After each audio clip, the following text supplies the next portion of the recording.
میرا ساتھ نہیں دے گا۔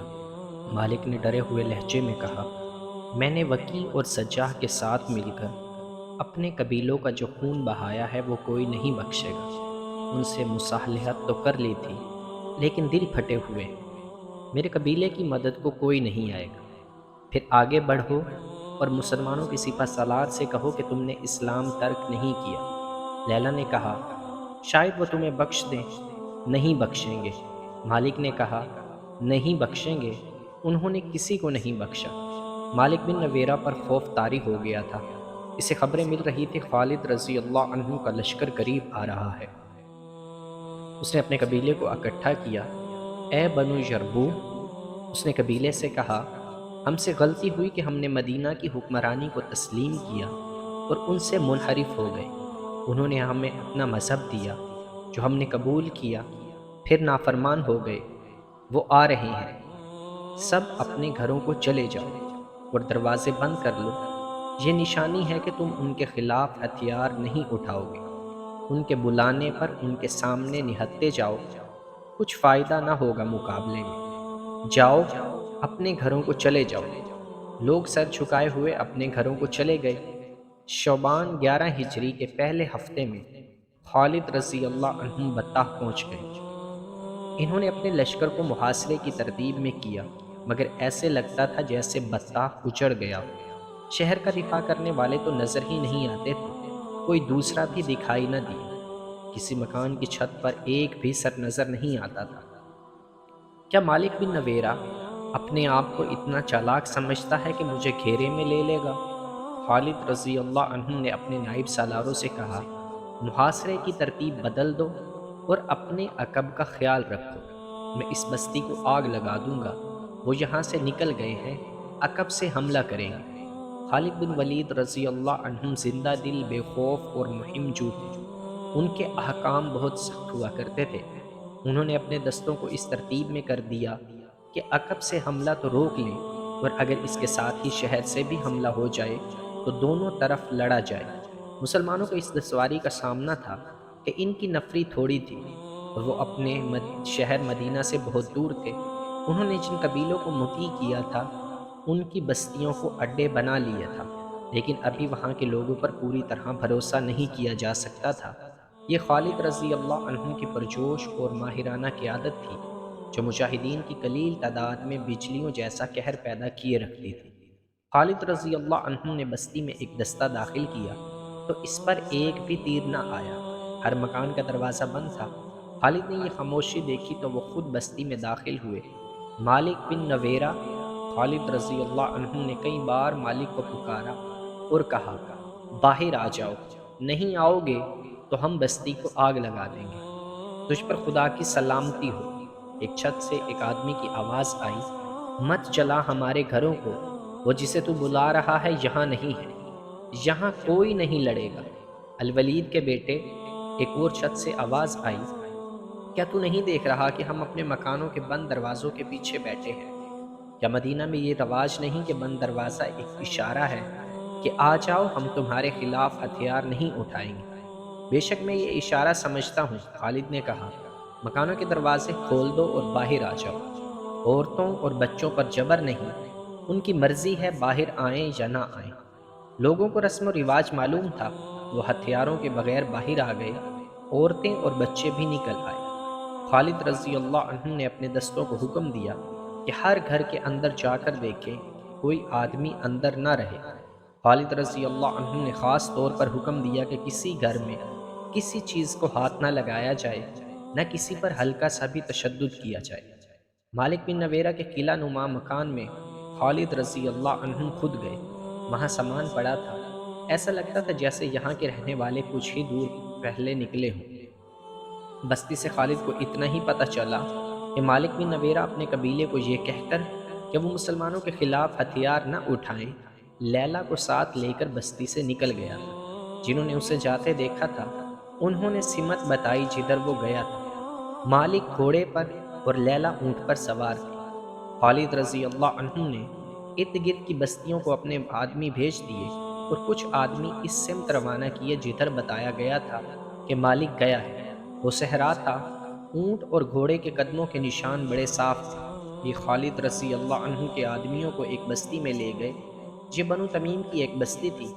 اے بنو تمیم، خالد رضی اللہ عنہ کے آدمیوں میں سے ایک نے بلند آواز سے کہا، مالک بن نویرہ کو اور بطاح کو، کوئی اور آدمی جو یہاں چھپا ہوا ہے، اسے ہمارے حوالے کر دے۔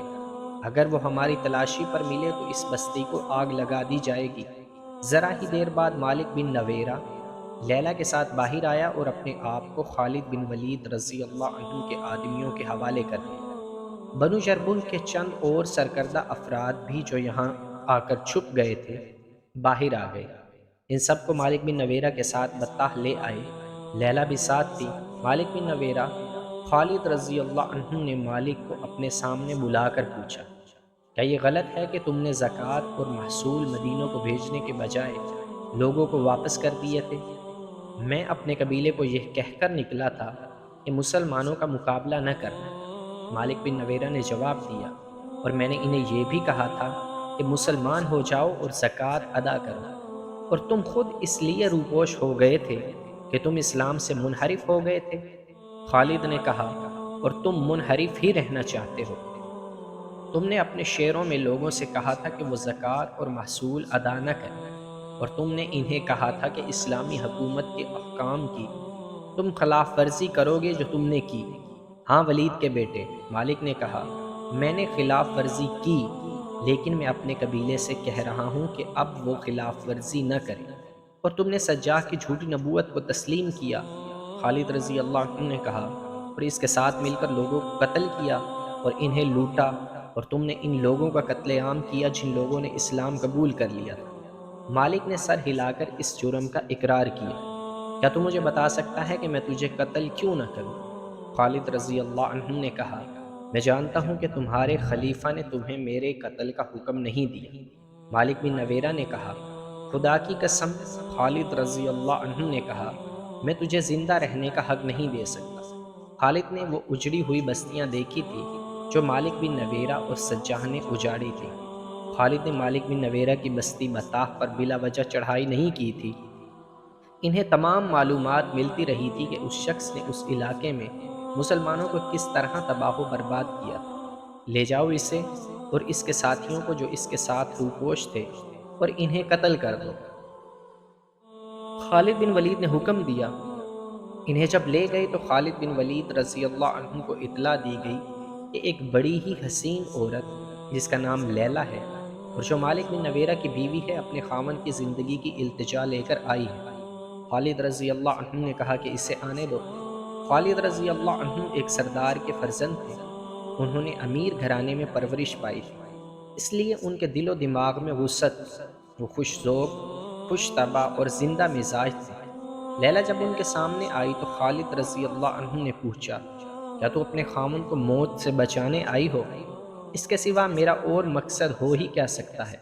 لیلا نے کہا، اگر تو اس وقت اسے ان جرائم سے روک دیتی جب وہ سمجھتا تھا کہ ہر بستی پر اس کی حکمرانی ہے، تو آج تو بیوہ نہ ہوتی۔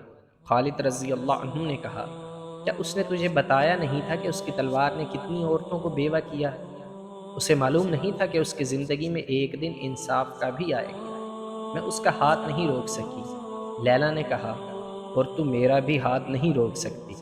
خالد رضی اللہ عنہ نے کہا، یہ میرا نہیں، میرے اللہ کا حکم ہے۔ خالد رضی اللہ عنہ نے لیلا کی التجا قبول نہ کی۔ لیلا ابھی خامن کے پاس ہی تھی کہ اطلاع آئی کہ مالک بن نویرہ اور اس کے ساتھیوں کو قتل کر دیا گیا ہے۔ پھر ایک ایسا واقعہ ہو گیا جس نے خالد رضی اللہ عنہ کے دستوں میں اور مدینہ میں ہلچل مچا دی۔ ہوا یوں کہ بطاح میں ہی خالد رضی اللہ عنہ نے لیلا کے ساتھ شادی کر لی۔ انصار مدینہ اس شادی پر بہت برہم ہوئے۔ ابو قتادہ انصاری رضی اللہ عنہ نے قسم کھائی کہ وہ آئندہ خالد کی قیادت میں کبھی کسی لڑائی میں شریک نہیں ہوں گے۔ اعتراض کرنے والے یہ کہتے تھے کہ خالد رضی اللہ عنہ نے لیلا کی خوبصورتی سے متاثر ہو کر اس کے خامد مالک بن نویرہ کو قتل کیا ہے کہ لیلا کے ساتھ خود شادی کر لے۔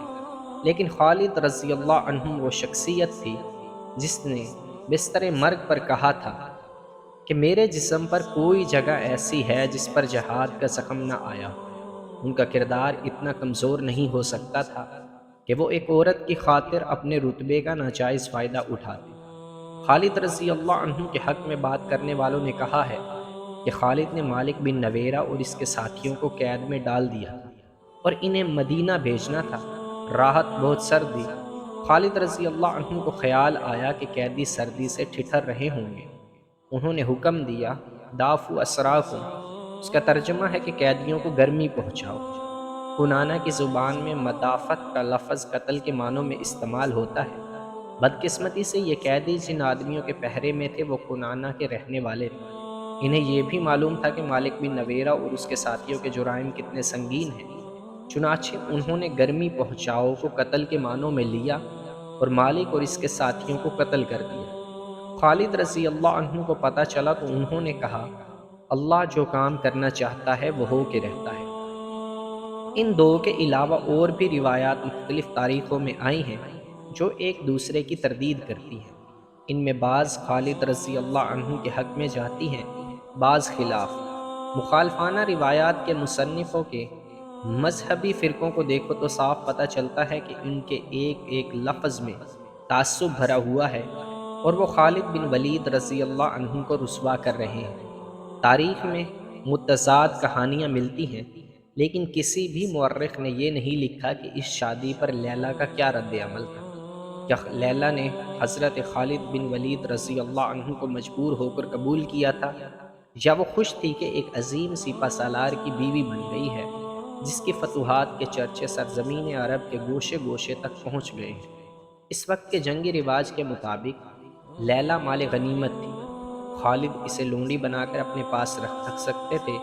تاریخ میں ایک ایسا اشارہ ملتا ہے جو خالد رضی اللہ عنہ کے حق میں جاتا ہے۔